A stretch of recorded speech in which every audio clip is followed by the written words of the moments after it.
Hi guys, my name is Avinash Kumar. Welcome back to my channel, Stochastic Programming. So in this video, we will talk about Java stuff. So recently, we have got the latest version of Java JDK 15.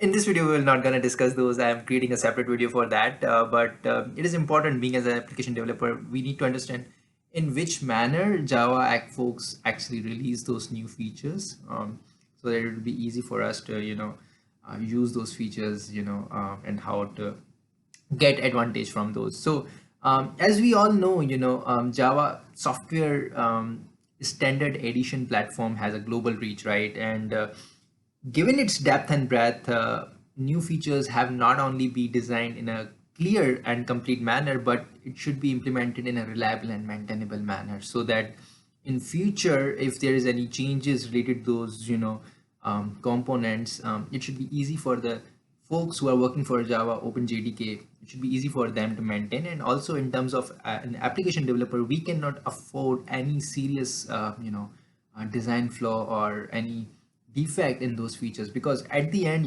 Java itself is also a software. So there can be, issues yeah, in a software.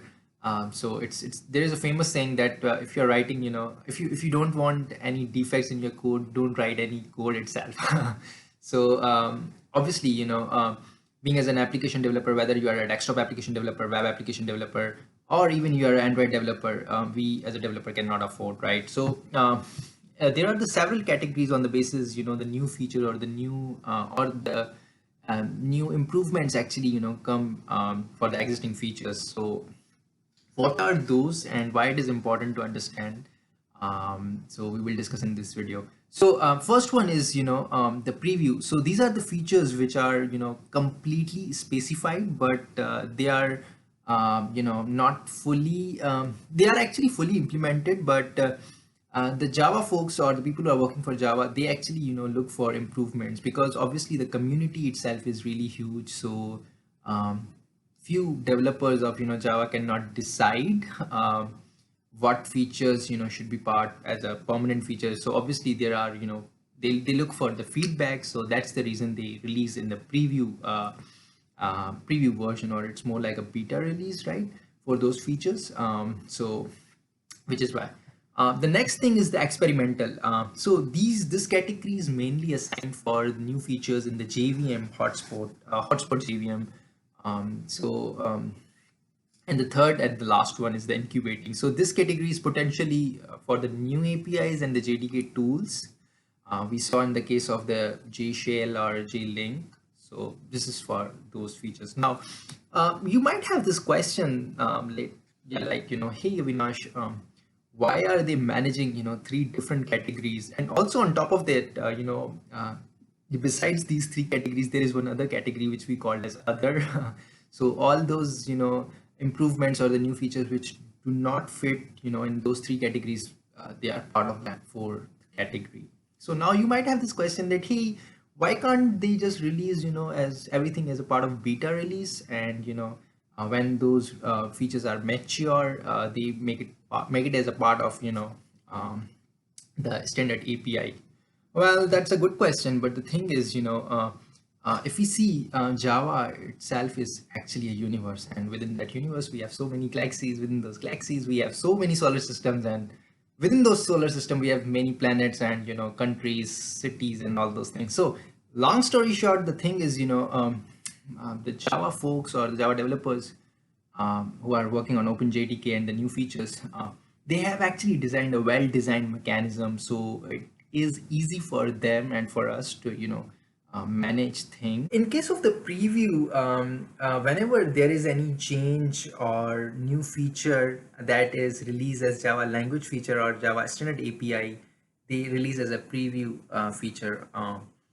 So what are those, examples? So example, you can take like any class whose package prefix starts with Java dot something. If there is any change in that, it can be improvement or new feature, they release as a preview feature.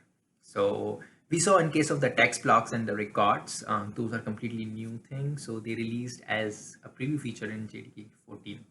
So what happens is, so let's say if there are any adjustment coming in, they please, preview, and if they think that, there is a requirement for the second preview as well, so they release in the second preview before making it as a part of the standard API. Now the next thing is the incubator. So in Java, we have the two types of APIs. One is the Java standard APIs, and other is the JDK APIs.